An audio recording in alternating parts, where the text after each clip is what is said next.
Dr. Charles, it's an honor to have you on the show. I mean, we've known each other for about a year now, and I just love every time that I have the opportunity to be around you, whether we're talking or just in the same room. Your energy is just awesome. And I want to start by reading your bio because, again, just the credentials in which you carry are just powerful. So Dr. Charles Penick is an integrative medicine or medical, my goodness, is an integrative medical doctor passionate about restoring health by addressing the root causes of disease. He received his medical degree from Loma Linda University and completed his residency in family medicine with UC Riverside. A husband and father of two, Dr. Charles' family has been his greatest teacher in health and wellness. His wife, Anna, introduced him to healing through nutrition and detoxification during medical school. His mission is simple: optimize well-being and restore physical and emotional integrity through an innovative, lifelong approach to health. I just love that. And I think that's why I love you so much, right? You're just the approach in which you took. You were going to medical school and learned, all right, there's a new way. There's a different approach that we need to take this. So Dr. Charles, tell us about the journey. Who is the man behind this MD? I mean, what drove you to this different direction? Yeah, for sure. Thank you, Jared. I appreciate that. Honestly, I think we are definitely, our journeys are so much formed by our story, right? Our life story that brings us up to a certain point. So early childhood, I can think about my parents kind of being the odd ones out. Instead of giving us, Tylenol, they'd say, take some charcoal or, take some echinacea and golden seal. And as a kid, you just kind of go with it. And I think looking back, it's like a subliminal education, which means it's a lot. That's a lot for parents to think about, is that you, through your daily actions, can be educating your child subconsciously, right? Some people would call it programming. And so I think I learned that there are other solutions besides what's the go-to that's always put on the screen or said by, whatever the authority is on a certain subject matter. There are other things outside of the box, so to speak. So I appreciate my parents for being a little different, kind of hippie in some regards. And so when I went to medical school, I already kind of had a mindset that I wanted to do things a little bit more natural. I was looking at going into a specialty that had been started called preventative medicine, with the thoughts that, hey, let's try to prevent people from getting sick in the first place. When I was in med school, I met a beautiful girl who challenged me to think outside the box. She asked me questions that I could not answer. She had clearly done her research, and I realized that the research she had done, I wasn't learning in my schooling programs. And she'd actually email me or drop by research articles just to show, like, hey, have you thought about this? Have you considered this? Did you know that there's a history behind which lab was funded and the one that didn't receive funding to get a certain result, because it actually had there was a pocketbook ending for that particular product to be promoted, right? So it got me thinking outside of the box. Before that, I think I had a lot of trust that in the system, it's the way it is because it's the best, not because there may be alternative motives behind something. So. Okay, so definitely had some upbringing, some foundation of just knowing that there's a natural way. You went into medical school thinking this way, and it just became more and more clear that, it might not be the best way. It might not be the best way. And I love what you're saying, too, is the preventive nature. I mean, so many of us just kind of just live life, and all of a sudden something happens and we just react versus taking those preventative measures. And so that was really cool that, that you were modeled that, you can say programming, but you were modeled that. I mean, they showed you, your parents showed you, which is huge. And I think that's really important for us as parents, because it's really easy, especially as men, just to be kind of a dictator, right? It's like, you're doing my way or the highway. Guess what? I heard that numerous times growing up, but it's really easy. I mean, I found myself wanting to say that. Yeah. To my boys. Yeah. And so, but we need to model that, that lifestyle, and so that's really cool that you had parents to do that. And then that were just really formed and shaped your mind to understand that prevention is really the key here. And then having a wonderful, beautiful woman, you kind of help fortify that. So she presented you with some documentation. I mean, I don't want to make this podcast or this session all about, I was going to use the wrong word there, skewing certain results, Sure. but Sure. tell us a little more about that. Yeah. How do you see that in the medical world right now? Yeah, it's very interesting. I would say the blessing that I've seen in the last 5 years is that people are willing to question a lot more than they were let's say pre-COVID era, right? And say, hey, wait a minute, maybe there are some things I need to take the personal responsibility for doing the research for. There was actually, I'll never forget, a major news article. I cannot remember which one it was, but they had posted a headline for an article, and it was entitled, "You Must Not Do Your Own Research." And I tell you, if that's not a red flag, it's basically, we hold the keys, to the ivory halls, and you are not allowed in here. We get to say what's right for your body and what's not right for your body. And I think anyone who is not willing to challenge that paradigm is we are taking the easy route. Let me put it that way. And I think if we're going to level up in our health, we have to be willing to take on responsibility, educate ourselves, challenge things, vet things. Just because someone said it doesn't make it right. How does it play out in real life? How is it playing out for the health of your loved ones who may be following that paradigm? Is it working out well for them? And so I think that in the end, what my wife was trying to do was say, hey, there's more than one way of approaching healing. And yes, you may be given one bag of tools, and it's a useful bag of tools at times, but do you realize the other bags of tools that you're not getting? And I feel like that expanded my whole world when it came to healing arts. So, no, I love that. I had a client talk to me today, and she wanted me to hand her kind of a cookie cutter diet. Right? And I'm like, I don't do cookie cutter diets. I'm sorry. So, well, what do I take? Well, it's going to be trial and error. Right? There's so much, I would say, that we are bombarded with today that the attacks our health, our internal system. Yes. Not even going into the nervous system. I'm just talking about what we put in our mouths, right? That attack us so differently that we need to be investigating, like you're saying. We need to do some investigation. We need to implement certain things in order to see how the results really play out. Because what works for you is not going to work for me. That's right. Right? We're two different men. Completely. Yes. And even in genetics and family, I mean, my sons are, you look at them, they look completely different. Even though they're from the same mom, same dad, right? But their makeup's just because of, how we treat ourselves and the things that are going against us these days. We need to be very proactive and study, research, and apply those things. I love that. I would also piggyback on that in saying that where I'm at now in my journey, as far as the approach to healing, is realizing the powerful and often missed or understated impact of the emotional health and emotional imprints. And when I say imprints, what that means is things that happen before you were even born. So you were born already into an emotional imprintation. I don't know if that's a word, I'm making it up. We'll take it. Right? And you were born into this mold. These things came with you that belonged to dad and mom and granddad and grandma, and who knows how many generations, right? And unresolved things that they may have had, traumas they may have experienced. I'll give you an example. My grandmother lost one of her 12 children. They lived on a farm. My mom grew up on a farm. Literally, think Little House on the Prairie, outhouse. They had to pump their water. And unfortunately, he had a situation where some blankets fell down on him when he was pretty young, and he suffocated. It was a tragic accident, and my grandmother was never the same after that. And she's now passed, but my aunts have said that moment, my aunt, the oldest daughter, she heard the scream, and she said it was just something that literally tore the air apart, from that grief. And think about that. So she passed that on to another generation because she didn't know how to resolve that, right?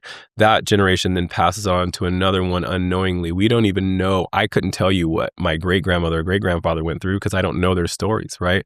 But yet some of that is directly impacting my health and the way that I relate to the environment around me. We do call it genetics, and in many ways there are those factors, but I think we often the intangible things, the things you can't look at under the microscope, have just as much an impact on our health. And so that's where I've been looking lately, because it's an incredible world when you start to realize that as you process those buried or trapped or hidden, you may not even know what it is, but when you find a way to process it, even if it's at a subconscious level, man, the sky is the limit for healing. So whoa, we're getting deep. I'm loving this. This is so true. I mean, I agree with you 100%. Yeah. These are things that my journey has brought me to understand a whole lot more. In the process of trying to just heal. We try to, we just kind of look at the surface. Yes. The things that we've experienced, the things we've gone through, the things that people have done to us, the choices that we've made. I mean, yes, those things affect us, but we got to that point. Yeah. Because of a path that was created before us. Yeah.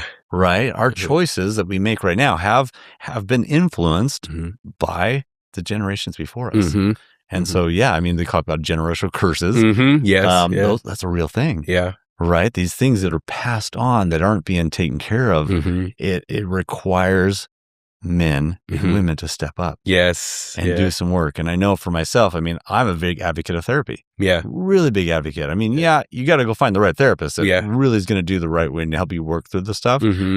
But by discovering these things, you're breaking the generational curses. Yeah. Man, dude, you're really hitting on something there too, because I have found that it is not seen as a masculine thing to acknowledge that, right? And I don't know how many men will resonate with this, but it's definitely more, women have more of a bent towards acknowledging the emotional, right? Or acknowledging the unspoken things. And men, I think we have paired resilience or strength with stuffing, right? Let's just stuff it away, right? I can't deal with that, so I have to focus on today. I have to focus on getting through today, which there's a legitimate time and a place for that, right? We have to provide, I have to protect, or whatever that feeling is. But if you never address that and just keep sweeping it under the rug, at one day the pot is going to boil over, and it is going to have an effect not just on you, but on your family as well. And so I just want to encourage men to realize that it is a real thing, and we need to have more of that conversation.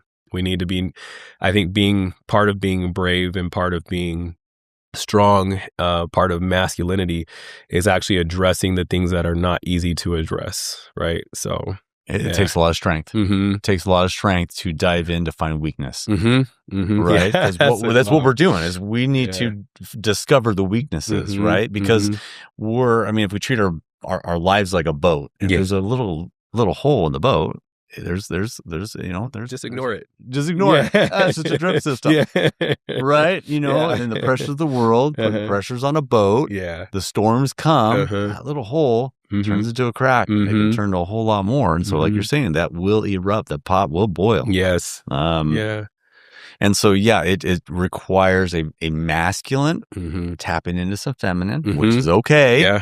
Right? Because we need to get that balance back and forth in order to discover, what we need to take care of. Because, I mean, as a man, a provider, it's like you want to provide with a ship that's solid, that can break through the ice, that doesn't have to worry about an iceberg coming and ripping you to pieces and sinking you. So just taking that self-discovery process is scary. But it does take some work. So I love how you're addressing that right now. Was there go ahead. What were you about to say something? Well, I thought about a book, and I apologize because I cannot recall the author off the top of my head, but there was a guy who shared this book with me. It's one of the books he reads every year. And so, there are those that are out there that people will say, this is one that is a cornerstone piece for me. And I go back to it every year. Well, for him, it was The Way of the Superior Man. And I remember one of the things that did stand out to me, you mentioned the masculine and feminine, and he brings a lot about that out. And as men mature, they move out of just this masculinity where they're finding themselves in their earlier life, the strength and the proving yourself and the sexual drive and all those things, right? And you move into a balance where you understand that there's a feminine part that you cannot push away if you're going to level up and move past that stage. And that's the nurturer. That's the one who's willing to address the emotional pieces. That's the one who is willing to look at, maybe not just the providing of putting food and on the table, so to speak, but also nurturing for the emotional needs of your family. So yeah. No, 100%. I mean, Yeah. I remember, that was mom's job. Yeah. Right? That was mom's job. Yeah. Dad would be like, that a boy, Yeah. And again, he didn't know what he didn't know. But, and then I found myself duplicating that with my boys. I'm like, oh, I'll put some dirt on it. You're good. You're good, and not being the nurturer. And what it's done. Yeah. It's like I want to break those trends. Yeah. Break those curses. Yes. Yeah.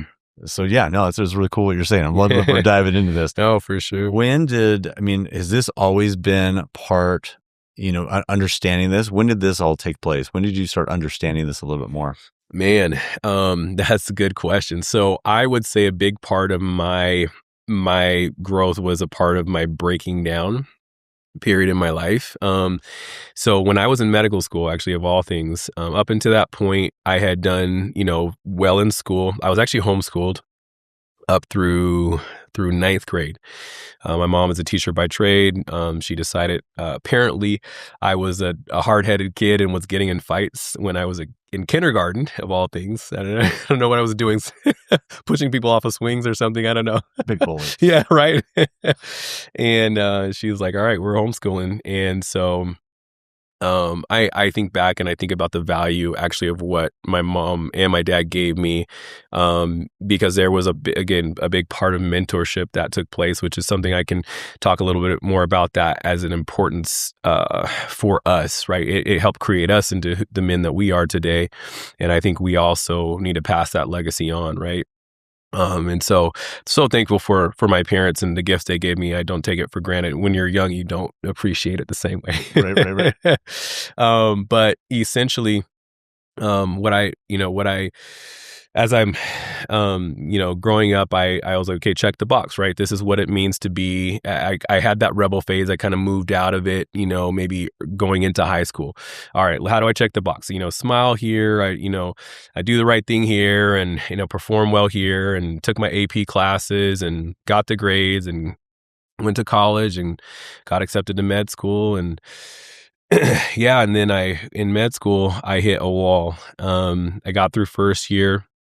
My family started having, in my family, I would put it this way, looking at the big picture, there were things that were unaddressed that needed to be addressed. And the symptoms came through in one person in my family, which felt like we were breaking apart. But what it did was it allowed us to level up, because we addressed it, right? And but that was a really tough season for us. It was a really, really tough season for all of us, trying to figure out how to be there for each other, how to support each other. One person, is disagreeing with another person. So there's fights on one side, but then there's and different beliefs, right? That we're trying to say, no, that's not how it is, this is how it is. And in the process of trying to support one particular person in my family who's, has an amazing story and could write a book, honestly, at this point. So without going into the details, that was a really tough period in my life. And then being in the most difficult academic program, of course, in my life. So I began to not really pour myself into my studies, and I failed a class my second year. The class was big enough that I had to retake it in the summer. I'd retake it in the summer. I goofed off again. Wasn't serious about it. And so I had to retake my whole year. Well, then that was a beginning of a spiral for me. I felt that, okay, I don't care. I don't need this. I'll find another career. And so not the courage to walk away because I knew I have a lot of debt. I don't know what else I'm going to do with my life, but yet not the courage to step up to the plate and really focus. And so I was in this in between. I would spend hours at the gym. I'd go to study groups to hang out, not to actually study. And got to a place where I was going to what was called the academic review committee, where they were essentially the next step is that at academic review committee, you either get dismissed from school or you're told you can stay with certain stipulations. And man, I'll never forget. My parents were praying for me. They showed up, and I won't go into the details of the story, but I will tell you that there were people who, the way I say it now when I tell people about this, is that they grabbed me by the collar and they're like, "Listen, you're not failing. You're going to finish." And they, one of them was a surgeon, who was a pretty hard ass, very well respected female, and you just, you don't cross this person the wrong way. She's an excellent surgeon. She essentially told the board, "I will personally hold him accountable. We are going to do weekly check-ins." And then they added a stipulation of me having to attend a group for, it was actually 3 hours a week, and which I thought was impossible. I'm like, how am I going to get my studies done and you have me going to this group 3 hours a week? My mind at the time was like rebellious mindset. Right, correct, yeah. But I will tell you that it was through that breaking down process that I realized life is made up of a lot more things than checking the boxes and just appearing or doing the things that you think are right. There is something about going through pain and through shame, and coming out on the other side and realizing, wow, like there's more in here than I thought, right? And develops resilience and develops character if you let it. And have mercy. So that was when I met my wife, was during the middle of that. Gosh, yeah. Okay. Perfect. All right. And she could tell you there was some roller coasters there. I mean, there were some times she was like, all right, I don't know if you're going to make it through. I took a year off, but in addition to that, it took me 6 years to get through medical school. It normally takes 4. Okay. So, there are very few people who probably have that story. I know there are a few people out there, but it's very rare, few and far between. And, I look back and I know I didn't make it through because of something that I did. I know I made it through because I was willing to surrender and allow people who showed up in my life to help me carry me through. And honestly, I will say, because God had a plan for me to do what I'm doing now. And it's a greater picture than me. It's not about just me. It's about the people who are affected in a positive way because of me making through that journey. And I think the take home from that is the surrender. As I told you, I've described, I had a hard head. I was born with the hard head, and my wife will tell you I still have one. And I think there are definitely times where I'm like, no, I'm just going to figure this out. There's something where I see that's a quality that sometimes men just have, right? No, I know I'm off track, and I know, here's the map. No, I don't need the map. I got this. I know where I'm going, that sort of thing, right? And a little bit of the school of hard knocks sometimes, and I will say that the process of being beat down enough to finally learn to let go of control and learn to surrender to the process, learn to surrender to the fact that I needed to ask for help, learn to surrender to the fact that I needed to show up to places where people were willing to help me, even if I didn't want to be there. And that was big. That was a big part of my growth. Man, there's so many lessons in that. Charles, there's so many lessons in that. You mentioned that, you're going down this journey, checking the boxes, and things just didn't work out the right way. Mm-hmm. And then you went to shutdown mode. Yeah. Right? That's right. Very, very normal. Yeah. It's not going my way. Uh-huh. Like a form of a pout, right? Yeah. And you just like, F it. Yes, right. I don't care. Right? I just don't care anymore. Yeah. Right? Just threw in that towel. It's like, doesn't matter. Uh-huh. And it's, even though you do care, but you tell 100%, yourself, because you're trying to you're trying to justify your why actions. It happened. That's right. Justify our actions, the results of our actions. Oh, it was somebody else's fault. Oh, the teacher would have sucked. Oh, there's too much on my plate. That's right. We form the excuses, and then we get the distraction. That's right. To numb out. Yeah. Right. So there's all those lessons that you just shared with us. But then the support. Yeah. I love the support because, it's the surrendering. Yeah. I mean, we are not meant to do life alone. No. And yet, as men, you mentioned it, you nailed it. Yeah. Like, I got this. Yeah. I don't need the map, right? Yeah. I know which way is north, east, south, west. I know what I'm doing. It's really Yeah. easy for us to do it. And sometimes we can. Yeah. But you mentioned tools earlier. Mm-hmm. Okay, Yeah. sometimes we're carrying these toolboxes that have been passed on for generations. Wow.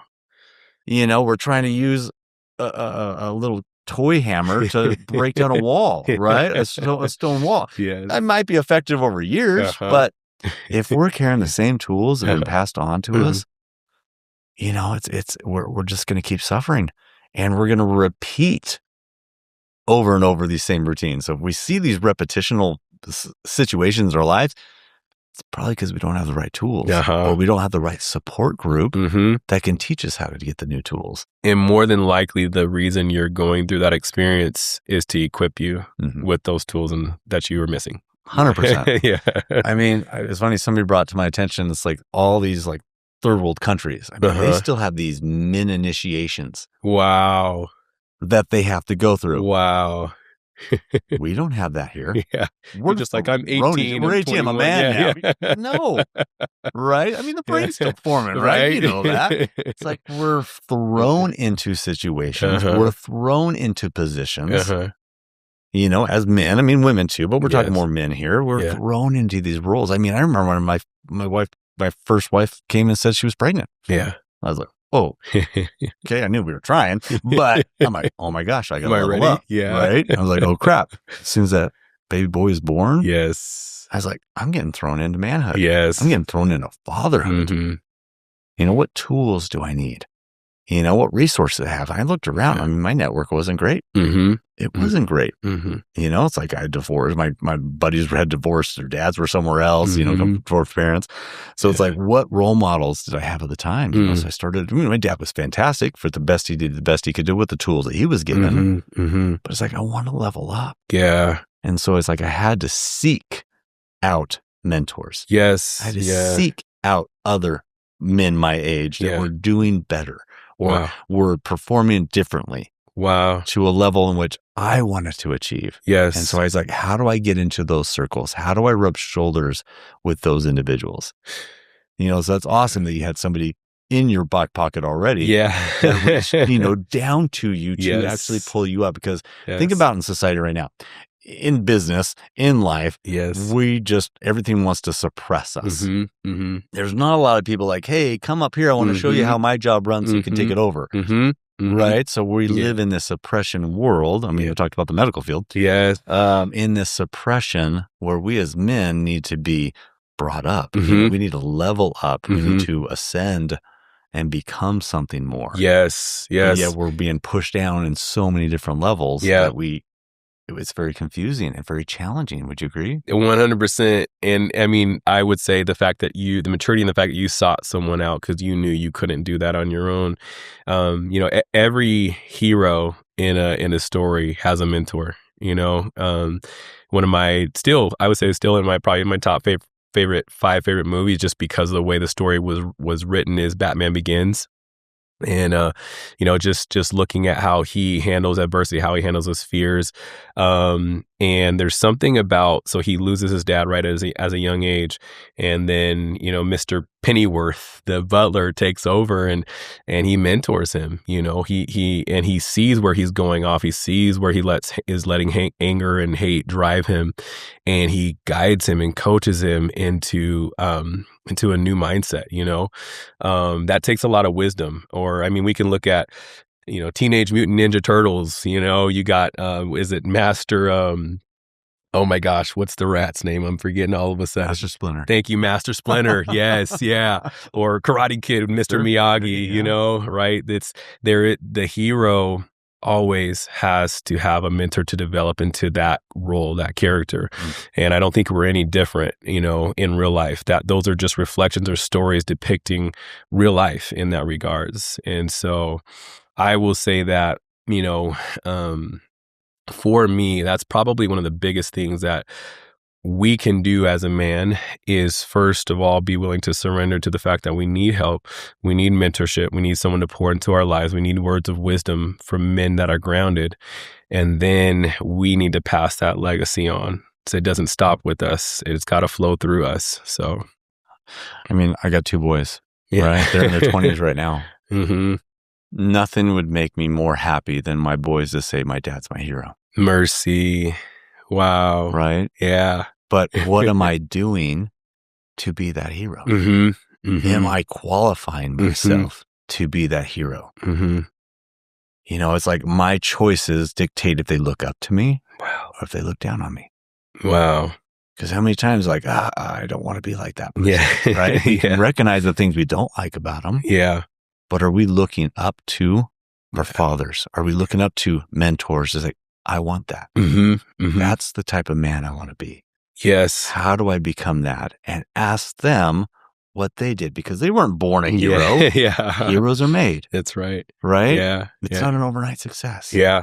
And so who are we seeking that is a hero? Yes. And what are we learning from them and their journey along the way? Yeah. Yeah. And I would say one other thing with that is, don't, as you're listening to this, don't put pressure on yourself of having to be perfect, because honestly, one of the most powerful things about someone who is a mentor is the fact that they can be real about their struggles in life, right?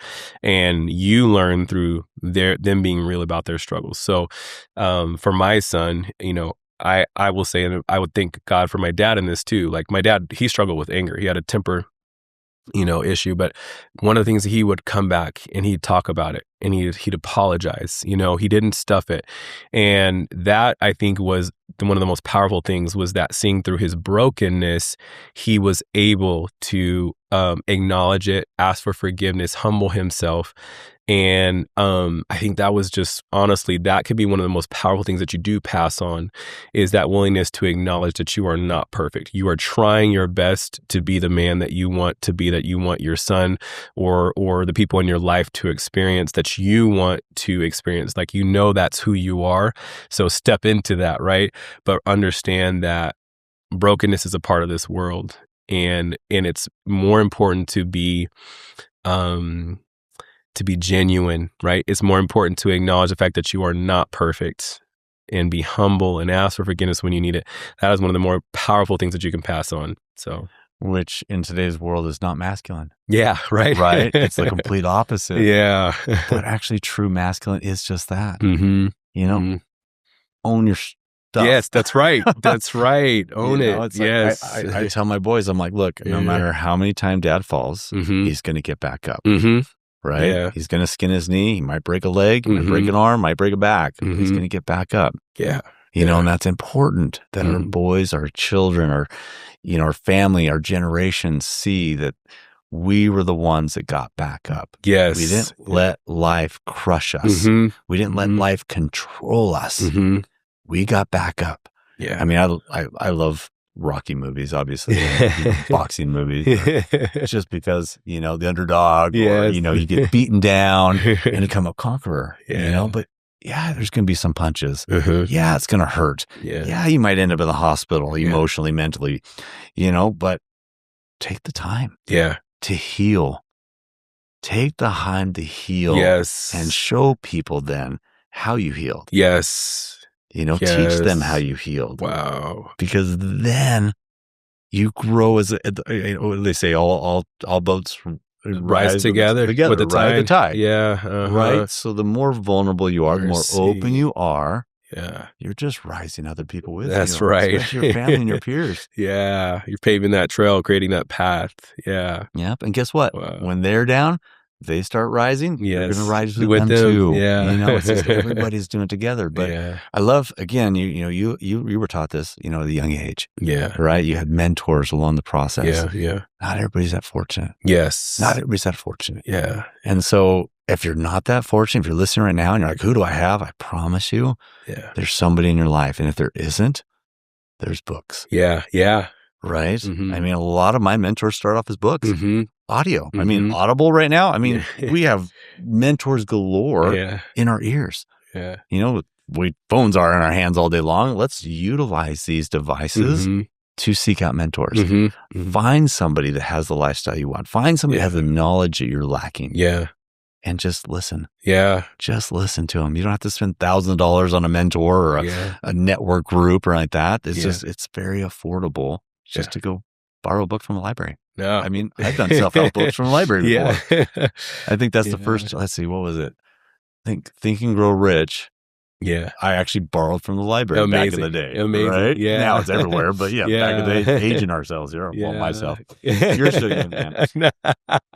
I'm pretty sure we're pretty close. Pretty I got just as much gray hair. I know, right? I'm trying to hide the grays, keep it trimmed, but but it's like, again, it's like we need to be the heroes in our own story. 100%. Right? Yeah. We need to be. Yeah. Right? And the way when you say it that way in our own story, right? It's like we are. It's like a novel, right? And I kind of mentioned some of those movies. I feel like I grow a lot through stories, and when it comes to books, some of the things that I have really appreciated are in books that may be like The Way of the Superior Man, and it's more of a kind of level up. Directly, right? It's telling you these are some things that I've observed. These are some things that you can incorporate in your life. But indirectly, some of the most powerful things are novels for me, and the way that the character is portrayed as they go through their life journey of breaking down and building up and breaking down and self-discovery. And so I really appreciate it. Actually, let's see, Brandon Sanderson has a series called the Stormlight Archive, and it's a little more dense, but the characters, I mean, they're so, just watching the character development of his different main characters, and you identify with different things of each character and their struggles and the way they have to face, living with a certain level of integrity. They want a certain level of integrity. Then you're faced with a challenge that says, okay, what's the right thing in this decision? Do I sacrifice this for that or that for this? You're like, man, what would I do in this situation? And so I appreciate that, that gift of a novel, bringing that forward. Another one that I've gone through 2 or 3 times now is Pierce Brown's Red Rising series. And that one is in first person, and sometimes I feel like I channel that as I'm reading. I'm like, dude, just the way the character again faces the challenges that he goes through, and it's kind of like a oh gosh, what was the movie series that I'm blanking out on, where they're in the different camps, and they basically have to break the dome. Oh gosh, it was like the biggest. They made it into an actual movie series. It was a book series. I can't believe I'm blanking. It's a little bit of that. I know someone knows what I'm talking about, but I'm forgetting the name right now. It has that same concept of learning how to survive, and then they actually change the entire system that they're in because it is so broken. And it's Hunger actually Games? Like Hunger Games. Thank you. It's got Hunger Games vibes for sure. And but I love the way that he writes it, and that has also challenged me again, just thinking of how he had to challenge himself for survival, for resilience, for wittedness, to outwit. You don't that's not laziness involved in that, right? It's actually taking the time to create a strategy or a plan. In order to do that, you have to be the best version of yourself, right? And so I love that. When I read that, when I kind of channel a little bit of that energy from the main character, I feel like it actually kind of helps me in my own life or my thinking. I'm like, actually, no, I'm not gonna go sit over here and chill. I'm gonna go get at this so that I can relax later. Well, Yeah. I love how you're using the analogy of these series, these novels. I mean, character development. Yeah. I mean, it's in movies, it's in books. Yes. I mean, there is character development that is being done. Mm-hmm. Feeling a little emotional on this one, but those books were written by an author. Those scripts were written by an author. Who's the author of our character development? Wow. Oh, man. Yeah. Right? I love that. That is so powerful. Who is the author of our character development? Yeah. In our series of life. Yes. Yes. Okay. Wow. And you think about a series. I mean, that's a number of books. It's not a number of chapters. It's a number of books. And inside that is chapters. And that's our lives. There is series in our lives that change. And are we developing as characters in each story of our series? Yeah. Right? Yes. I mean, that's what the inside approach is all about. That's right. Are we looking inside? And are we building our character? Are we building ourselves emotionally, mentally, spiritually, financially? Mercy. All of it. Physically. A lot of it, there's ones that come natural. There's some that are harder. And you mentioned before, we compartmentalizing the things that are, we just kind of shove it and sift it. Like, oh, that's too hard. We'll save it for another day. Yeah. Right? And let's just focus on the priority. I just got to get food on the table. Yeah. Okay, there are priorities. But we can't neglect the other character developing chapters. Yes, right. Okay, just imagine reading a book, chapter 1, 2, 3, and it skips to number 8. Yeah. What happened? Or what happened? Where was that? And we I found myself numerous times in my life, just, I'm going to skip that chapter. I'll just ignore that part of my life right now. It's uncomfortable. It's uncomfortable, 100%. And so it's easier to just flip the pages. Man. Instead of actually grab the pen. Yeah. And write on the piece of paper. That's right. We got to start writing. And it's every day. It's an everyday commitment. Yeah. I remember getting out of my darkest times. I mean, I had to write affirmations every day. Wow. Write it, say it. I even started doing it on a mirror. So I looked at myself in the mirror and read the affirmations, looking myself in the eye. Dr. Charles, that was uncomfortable. Mercy. That was uncomfortable. Staring at myself and talking truth into my soul was hard. Oh, man. Okay, writing on a piece of paper, it was hard because I'm like, this is so repetition, blah, blah, blah, trying to talk myself out of it. Yes. Right? Because whatever's easy to do is easy not to do. But then when I transferred and tried to talk into myself, not just write on a piece of paper in a book, eventually it brought life. Wow. It brought fruit to be able to help me get through that darkest time of my life. And I started posting it. I started making that my daily story. Wow. And people were like, wow, thank you for doing this. Wow, that's really cool that you're doing that. Wow. And so I was like, all right, I just wanted to share what I'm doing to try to help people. Wow. It's crazy because you mentioned how hard that was, right? And the question is why, but yet that shows that there's a subconscious piece in us that struggles with accepting that truth about ourselves, right? And where does that come from? These subconscious imprints, right? We're going back to the imprints. That's now. right. Absolutely. That's right. And there's a high chance that dad or mom struggled with those same things, and grandma and granddad struggle with those same things. So can we be the ones to break it? Can we be the ones to pass something better on to our kids, I don't really know my dad's dad. He passed, when I was, he passed when I was a teenager, but he kind of, he suffered through the whole dementia and early on. So I don't have the best memories of him. Sure.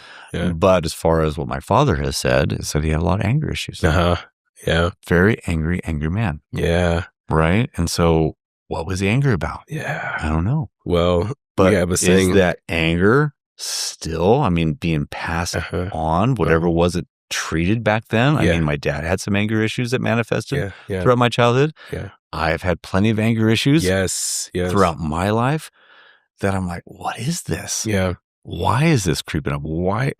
I don't even know why this is bothering me so much. But yet I got so instantly triggered that volcano just erupted. There's a saying, hurt people. And that anger is likely a response to a deep hurt somewhere in that lineage, right? My dad struggled with temper.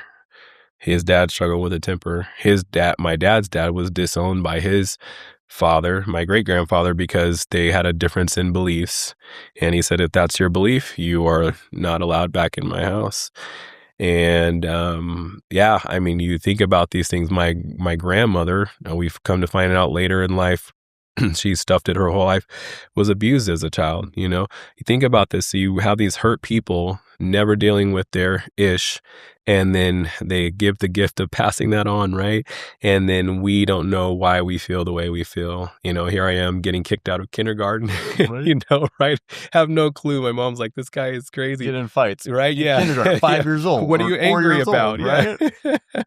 But it's finding a way to express itself, because the story has to be told so it can be cleared. If the story isn't told, if our body doesn't tell us, if our emotions don't tell us what's happening, where's the chance that we're going to be able to address it and clear it, right? One of my mentors talks about purposely becoming the black sheep. Wow. Right? Because black sheep's usually like the outcast. Uh-huh. And he's like, no, be the black sheep. Don't be the follower. Yeah. Be the black sheep. Go do the work. Yes. Go do the hard things. Because if you don't do the hard things, you're going to be faced with hard things no matter what. Right? But might as well face the hard things versus letting the hard things face you. That's right. Because it's going to come up. It's going to happen. Yeah. But if we don't do the work, it's going to catch up with us eventually. That's right. That's right. And it's going to manifest in our health. Yes. It's going to manifest in our mental, physical. Yeah. I mean, talk about that as a doctor. Yeah. I mean, how does this not dealing with this past or these traumas or these generational curses, how does that manifest to us physically and mentally? Right. Can you give me a pill, right? So I can sleep tonight. Give me a pill so I don't feel anxious. Give me a pill for my indigestion because my stomach's not sitting correctly. And, but all that's doing is suppressing, it's just stuffing more because the body is trying to say, hey, you have something that's unaddressed. It needs to be addressed. So I'm telling you, by creating discomfort in your gut, by creating an issue with your sleep, or by making you feel anxious right now, because I'm saying something has to be addressed. I was interested. I've just recently discovered that, as a divorced man twice, subconsciously or just deep down, I don't like going to bed by myself. Wow. Yeah. Right? Yes. It's a dis-ease. Yes. That's uncomfortable. So what do? I distract myself at night. Yeah. I keep myself busy at night. Yes. And I didn't piece it together. I was like, I'm not tired. I found myself keeping myself distracted. Wow. So that finally when I did lay down, you just didn't think about being in bed by myself. I just passed out. Yes. But then I woke up tired because I put a negative associated with sleep because of traumas that have happened to me in my life. But how long has it been going on? I mean, my parents argued. They slept in different rooms. I mean, I'm sure grandparents used to do that. I'm sure it's been passed on. And so it's just manifest even more in me. And so now I'm working on, with my therapist, rituals to help me put positive into my bedroom, into my bed. That is a place of rest. It is a place of safety. Wow. Right? Dude, that is so insightful, right? The puzzle, it was there, all the pieces were there, but for you to put them together, right? And with help, right? With a mentor of sorts, right? I think that is the whole point here, in that we are looking at the dis-ease as a problem that needs to be medicated, right? Which is all that is suppression, right? Is suppression, as opposed to that dis-ease as something that is a catalyst for change, for clearing, for healing. So don't suppress it. You listen to this story and it's giving you clues about how to put those puzzle pieces together. I mean, what got me into health and wellness in the first place is I've just been amazed by the body. Just amazed, right? The healing, the capabilities, the skills, the talents. I mean, the ability to learn and relearn. Yes. Just constantly grow just blew my mind. And so that's what really just dived me into just my own personal growth, but be able to give back, and help people, understand this stuff as well. It's that dis-ease, right? Is I love what you said. It's just it's a little prod. Yes. It's like, hey, something's off. Yes. Let's do some work. Let's do some investigating. Why is this taking place? Let's go get a shovel. Call a friend. Yes. Yeah. Call a friend. Oh, key piece, right? Right. Call a friend. Go get shovels together. Yes. Right? How many friends do you need? Right. Yeah. Find out. That's right. That's huge. There's a German doctor, Dr. Hammer, I believe I hope I'm saying his name correct, who went through hospitals in Germany and started interviewing people and found the commonalities in their stories. So in their stories was abandonment, was estrangement from a parent, was, whatever it was, that maybe their parents were divorced at some point. But he found some things in their story that were commonalities. And what was interesting was he was able to group cancers according to the emotional trauma, so to speak, or emotional event in their life. And so, for example, ovarian cancer was a certain story. Prostate cancer was a certain story. And this is worth looking into for anyone who's interested in this. It has grown into what's called German New Medicine. And the idea is that not just with cancer only, but with every disease process. And I think specifically two powerful categories are autoimmune and cancer. Autoimmune, you're just taking suppressive therapy for the rest of your life for many of these things in the medical system, right? The conventional medical system. And again, as we talked about, that's just stuffing, suppressing. But that autoimmune condition is usually linked to a emotional event that happened either in that person's life or their parents' or grandparents' life. Usually it goes back, it goes for 3 to 4 generations. And so it's just very interesting when you start to open your eyes and see that we don't even understand disease. We don't even understand the point of dis-ease has a reason why it showed up in our life. It is so that we can move to a place of healing by clearing that from our line. Love it. Yeah.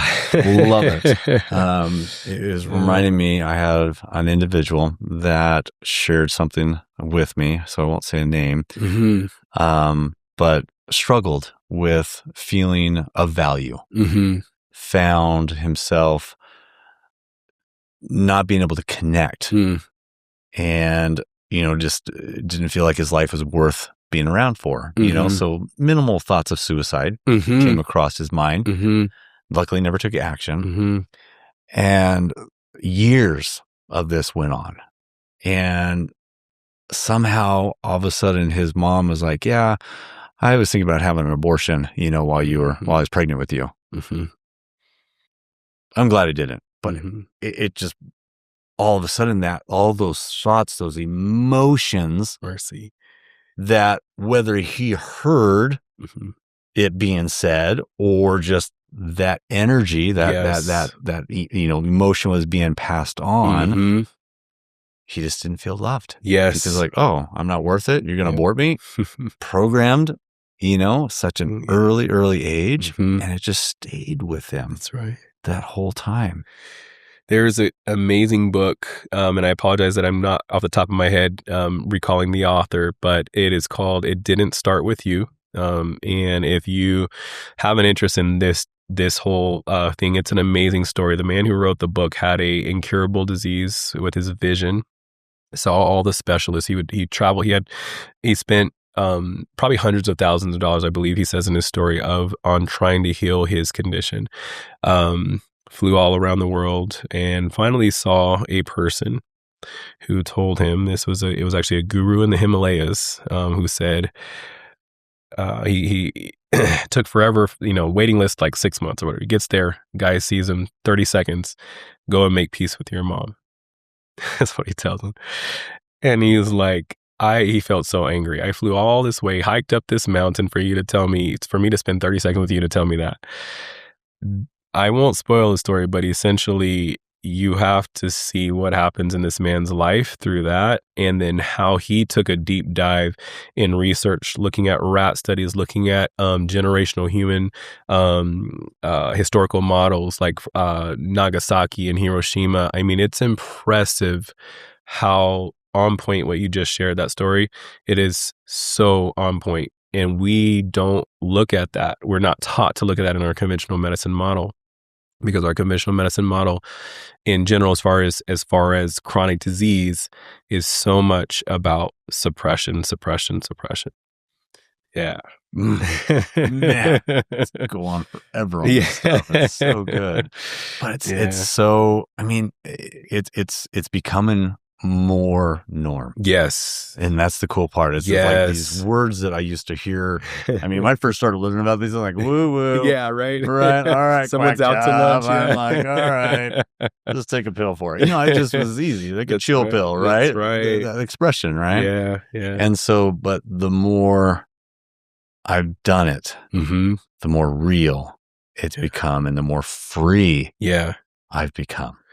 And speaking of legacy, you pass that work on generationally. You give that gift to your kids and your grandkids when you do the work. Right. Yeah. Which is the greatest gift. Yeah. Right. I mean, I understand the value of the dollar. Yeah. Chase after a dollar, be able to just do a financial security blanket for your family. I get all that. Yeah. But without all that other stuff, it doesn't matter how much money you have. I mean, look how many wealthy people are miserable. Broken families. They're broken, right? They chase the dollar at the expense of their families. Right? So it's like we have to try to find a way to find balance. Yes. And if you can't figure it out, if we can't figure this out on our own, go find somebody that can help you out with that. Yes. Okay. It's not that you have to do everything right or perfect. You mentioned that. We don't have to be perfect. Yeah. We just have to be doing a little bit every single day. Yeah. And I like to invite my clients just to do 1% more. Wow. Every week. Wow.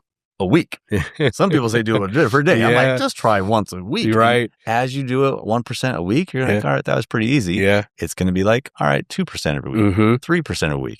Because whatever we do becomes easier. That's right. Or whatever we do repetitively, repetitively becomes easier. Yes. Because that's not practice that makes perfect. It's practice that makes permanent. I love that. Right? Yeah. As long as we put these goals or these lists, not the checklist, but just these goals in mind. Yeah.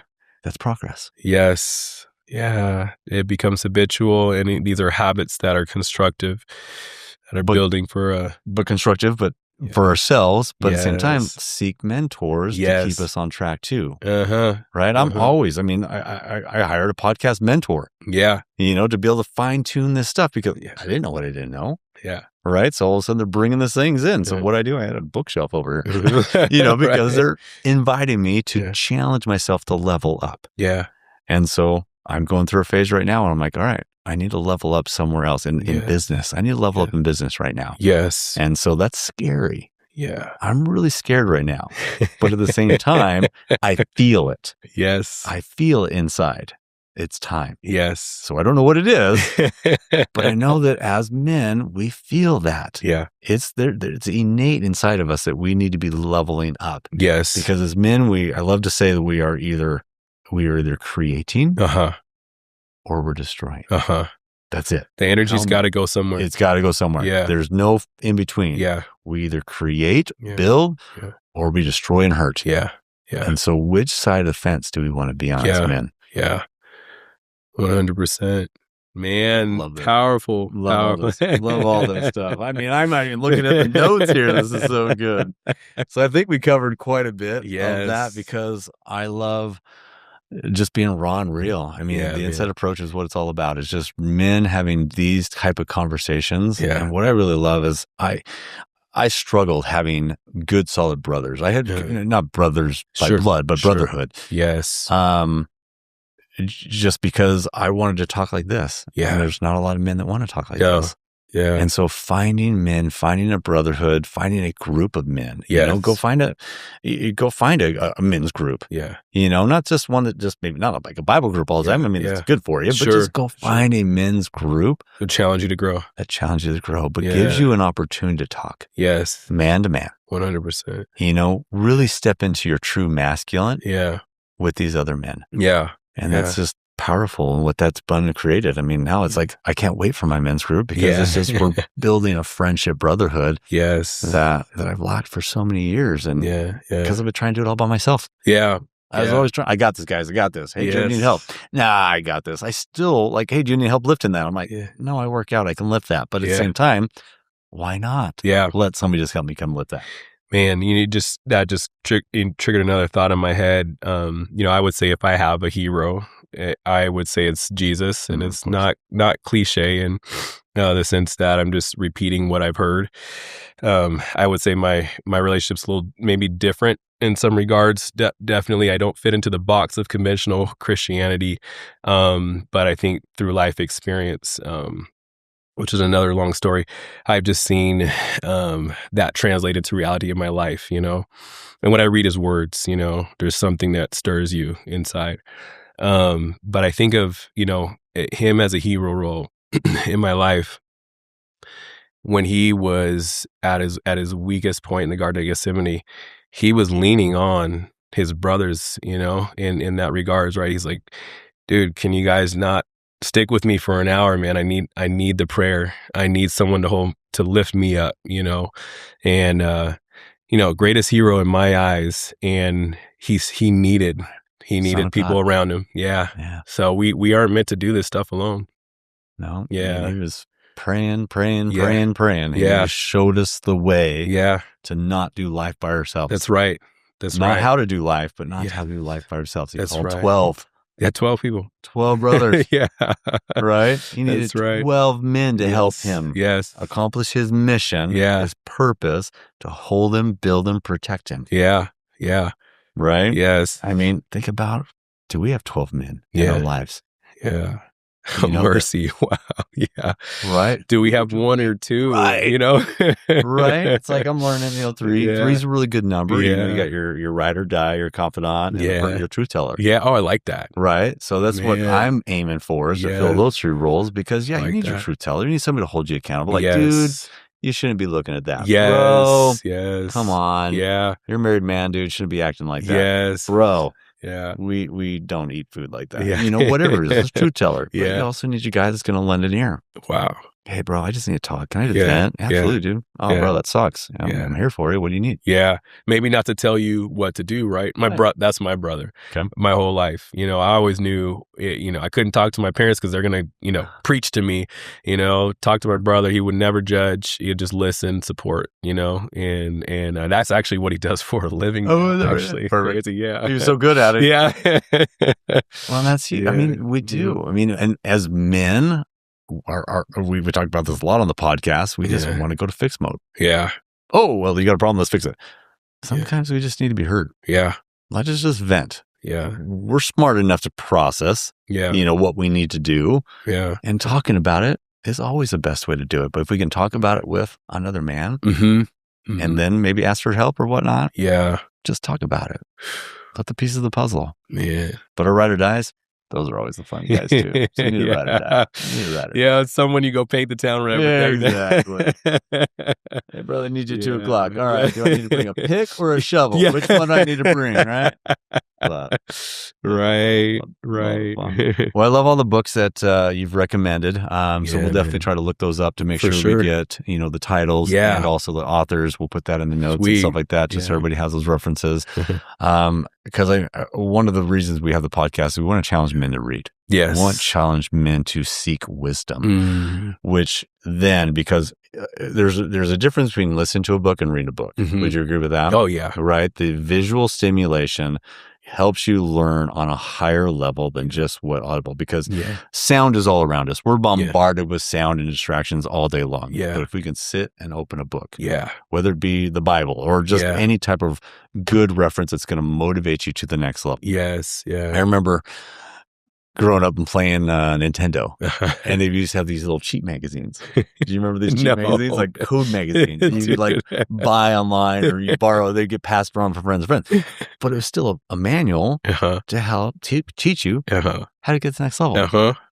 Right? You could call them cheats. Yes. Okay, but there's cheats in life. Yes. It's just learning how to do it the healthy way of cheating. That's right. Healthy cheating versus bad cheating. Yeah. Shortcuts are different, but there's healthy ways to cheat the system. Yeah. To make us healthier faster. That's right. Especially today. Yeah. There's so much at our fingertips. So much knowledge. Right? Yeah. And I'm talking mental, emotional, and physical. So just want to invite people to start reading those books again. So I'm glad that you're a reader and that you mentioned so many different books that our listeners can really reference for. Sure. I mean, it's time. There's times it's like, where do I start? Yeah. Honestly, guys, just start. Just pick one. Just start. I mean, go see what book you have in your house. Yes. And is it going to build you? That's right. Or is it going to hurt you? Or is it going to help you? Or is it just going to be crappy information, which is useless information? But it just starts with reading. I mean, read a page, read a chapter, whatever it is. Pick a book. I love that. Pick a book. Yeah. Let's grow together. Yes, sir. Let's grow together. Fix the man. You fix the family. Fix the family. Fix the community. Fix the community. You fix the country. Mercy. It just has a domino effect, and that's what we need to do as men. Dude. We need to level up. Level up. Dr. Charles, honor, pleasure. Likewise. Oh, I just love being in your presence, brother. It's like, again, even if we don't even talk, I just like see you and I'm like, I feel good. So I just appreciate the energy and the work you've done in your life so that you could admit, you just admit that wherever you go, whatever room you walk into, dude, you bring that. And so thank you, Jared. Thank you so much for being who you are and the work you've done and for being on today's show and for sure, man. and just sharing your truth, sharing your wisdom, your experience. You're an amazing man. So thank you so much. Thank you so much, Jared.